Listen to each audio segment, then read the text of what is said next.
Welcome to the Mr. Futurist podcast. Thanks for tuning in, and now your host, Dave Holt. Welcome to my Mr. Futurist article and podcast.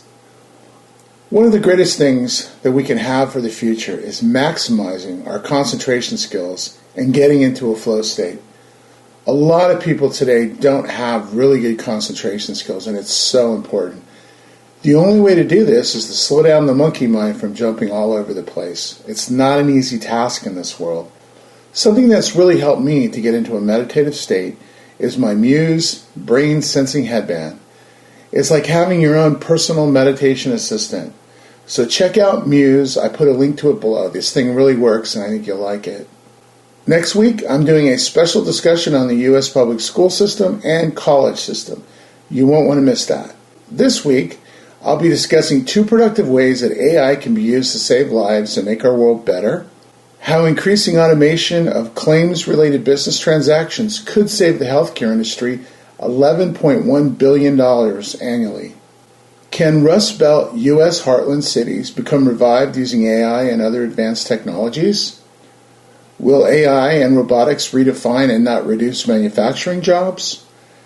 How blockchain is being successfully used as a real estate platform.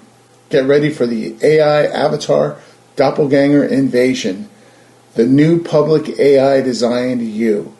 That's a lot to cover, so let's get into it. Last week I talked about using AI to help people and change the world. I came across a fantastic article from Marshall Phelps on Forbes.com that really relates to what I was talking about last week.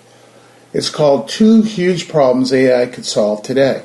This article looks at how AI could be used to help various agencies of the federal government manage massive stores of data in order to serve hundreds of millions of Americans. The 2 examples used are the U.S. Department of Veterans Affairs and the U.S. Patent and Trademark Office. According to this article, the Department of Veterans Affairs has at least 21 million active files, representing each veteran who has ever served our nation. Somewhere in those files lie clues that could help us identify the 22 veterans each day, almost 1 per hour, who are going to commit suicide. We don't have the human resources to sift through these files proactively for the key indicators associated with an increased likelihood of suicidal action. Heck, with the months-long wait to even see a doctor, VA staff can barely keep up with the vets coming in for simple checkups. But AI expert systems, designed by trained psychologists knowledgeable about suicidal triggers, could do it. They could identify veterans most at risk and design interventions that could save hundreds and maybe even thousands of lives. Each year, the U.S. Patent Office receives more than 600,000 applications for patents, each of which has an average of 15 claims and 75,000 characters. Each of these applications must be individually vetted for novelty, non-obviousness, and utility, which among other things means checking them against the 14 million patent files currently in their database. Even though the Patent Office employs 8,500 highly skilled patent examiners, each of whom has significant experience in multiple technical areas, it's a gigantic, if not borderline impossible task. And it's one that each examiner has only a few hours and very limited resources with which to do it. And because of these limitations, many experts say there's been a decline in patent quality. AI can help the Patent Office screen out those applications undeserving a patent and can make sure that genuine, worthy inventions receive a patent. For one thing, an AI system could pre-screen and pre-search all new applications looking for direct similarities in their claims to those that are of already existing patents, which would therefore spot those that seem not to be truly original. Examiners would, of course, need to follow up by applying their own human judgment to the evaluation, but AI would certainly give time and improve the examination process. According to the article, it says these patent office files have been called the greatest storehouse of technological knowledge on our planet, and that's exactly what it is. Congratulations to Mr. Phelps for a great article. showing how using artificial intelligence can save veterans' lives and help technologies that can help all of us get into the market faster and more efficiently. Increasing automation of claims-related business transactions would save healthcare $11.1 billion annually. Healthcare providers would gain the greatest share of savings with $9.5 billion. The article says, the U.S. healthcare industry made a modest amount of progress in automating claims-related business processes, but a significant opportunity to save $11.1 billion annually remains, according to the new data released today in the 5th annual SIIA QH Index. The report shows increased use of some manual transactions, primarily via web portals, resulting in a reversal of gains made for some of those transactions in previous years, and the increase in potential savings. The $11.1 billion industry savings opportunity is an increase of $1.8 billion over the prior year. This is the second year in a row which the index has found an increase in the potential industry savings that could be achieved with full adoption of electronic transactions. The largest portion of the savings, $9.5 billion, would accrue to the healthcare providers, including an estimated $2 billion for dental providers. This is a great article to check out, especially if you're into business automation and also the healthcare claims field. From Rust Belt to Robot Belt, Turning AI Jobs in the U.S. Heartland by David Rotman on MIT Technology Review. Mr. Rotman says, Pittsburgh is reinventing itself using the advances in automation, robots, and artificial intelligence coming out of its schools, particularly Carnegie Mellon University, to try to create a high-tech economy. Lawrenceville, 5 miles from Hazelwood, has become a center for U.S. development of self-driving cars. Uber Advanced Technologies occupies a handful of industrial buildings. Self-driving startups Argo AI and Aurora Innovation are nearby. Even Caterpillar has set up shop working on autonomous backhoes and other heavy machines that could one day operate themselves. Despite all this activity, Pittsburgh's economy is struggling by many measures, though the city's population is no longer hemorrhaging away. Between 1970 and 1980, it fell by roughly a fifth. It isn't growing either, and it is aging quickly. During the last decade, almost 70,000 people aged 35 to 54 have left the region. Well-paying jobs are scarce, and towns are being devastated by opioid addiction. This makes Pittsburgh not only a microcosm of the U.S. industrial heartland, but a test case for the question facing every city and country with access to new digital technologies. Can AI, advanced robotics, self-driving cars, and other recent breakthroughs spread prosperity to the population at large? Or will they just concentrate the wealth among entrepreneurs, investors, and some highly skilled tech workers? End quote. It looks like Pittsburgh is a great test case to see if a city that has been struggling for many years can reinvent itself with technology. So far the results are not encouraging, but only time will tell if this can be done. As many of you are aware, we are losing many of our great cities like Detroit, Baltimore, and others to crime and decay. It would be great to see them rebuild themselves using technology. There's an interesting article last week buzzing around the internet that I wanted to talk about, but I remain skeptical. Technology will redefine, not reduce, manufacturing jobs. Technologies like robotics, machine learning, and AI may substitute specific tasks previously carried out by humans, allowing employees to focus on more value-added tasks.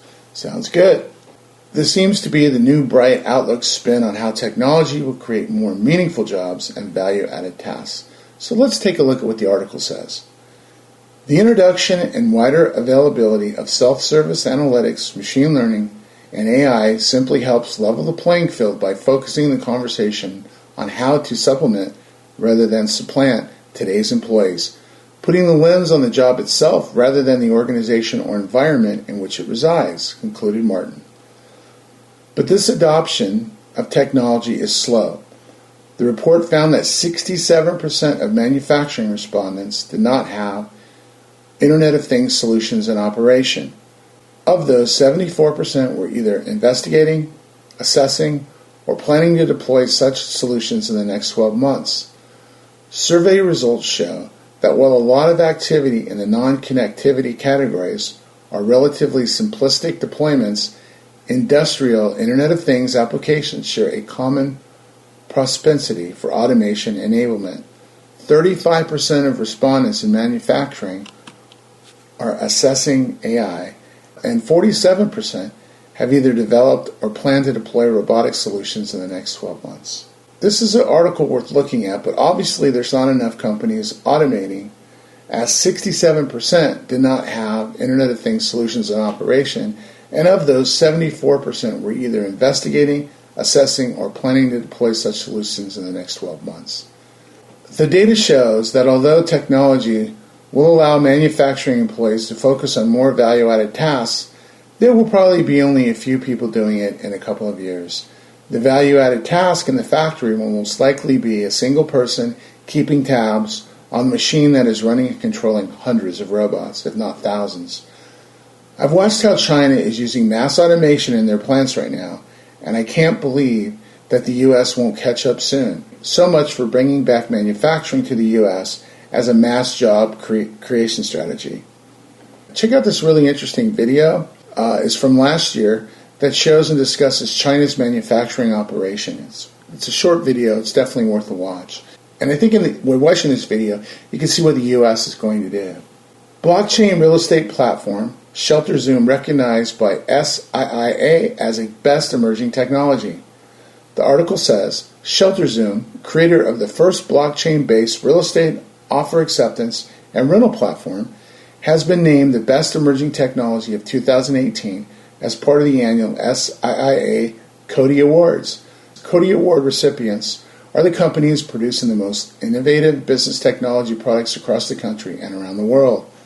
ShelterZoom was named Company of the Year, Blockchain 2018 by CIO Applications and was shortlisted by the Blocks Awards as the Blockchain Startup of 2018. ShelterZoom is the next generation real estate platform that uses blockchain technology to simplify the offer and acceptance phase of a deal, making the purchase and rental of properties more transparent, efficient, secure, and profitable for real estate professionals and consumers. I've checked out ShelterZoom's website and I love their slogan, ShelterZoom, first on the block. How can you not love that? ShelterZoom's Offer Now widget can be installed on any affiliate website that has a real estate listing feature for free. A very innovative and interesting idea for the real estate industry. If you're involved in the real estate industry or you know anyone that is, and they have a website with real estate listings, then ShelterZoom is something to check out, and I put a link to it. Get ready for an AI avatar invasion. Oben is an artificial intelligence company that is building a decentralized AI platform for personal AI, PAI. Intelligent 3D avatars that look, sound, and behave like the individual user they are modeled from, deployed on Project PIA blockchain. Oben's technology enables users to create, use, and manage their own PIA on a secure, decentralized platform, enabling never-before social and virtual interactions. Sounds pretty cool. Check out the founders of the company's avatars. I put a link to them. Looking at them personally, I think the avatars look like high-end video game characters, but I'm sure in a few years you won't even be able to tell the AI avatar from a real person. There's a brief introduction video on the website where his avatar actually talks. I would check that out. I got a link to that as well. This Pasadena-based artificial intelligence startup Oben has raised roughly $2.7 million. According to this article, Oben and SM Entertainment have formed a joint venture and created the world's first celebrity AI agency. Oben is also working to produce AI avatars of several celebrities that would interact with their fans. I've talked about the fact that AI avatars will become so lifelike online in a few years that you won't be able to tell them apart from real people. They will become popular movie stars, music stars, newscasters, journalists, and online celebrities. It seems people and brands are already embracing this trend. Meet Lil Miquela. She is an Instagram star and has as of this article, 1.2 million followers on Instagram. Luxury high-end fashion brands are paying her a lot of money to pose in their clothes and represent their products. In the few videos on her Instagram site that I checked out, she doesn't talk. It's a still shot of her with luxury brand, flashy cartoons moving. Very elementary. She's also an outspoken Black Lives Matter and trans rights activist and hangs out with influential artists. And she's an aspiring musician whose debut single, Not Mine, was number 8 on Spotify Viral's list back in 2017. Lil Miquela is also a computer-generated digital simulation. Check out this article in Vogue called Lil Miquela is an Instagram it girl, social influencer, and recording artist, and she's also a digital automation. Pretty amazing stuff. I believe this is going to get really popular, and you will start seeing these digital simulations used everywhere, so get ready.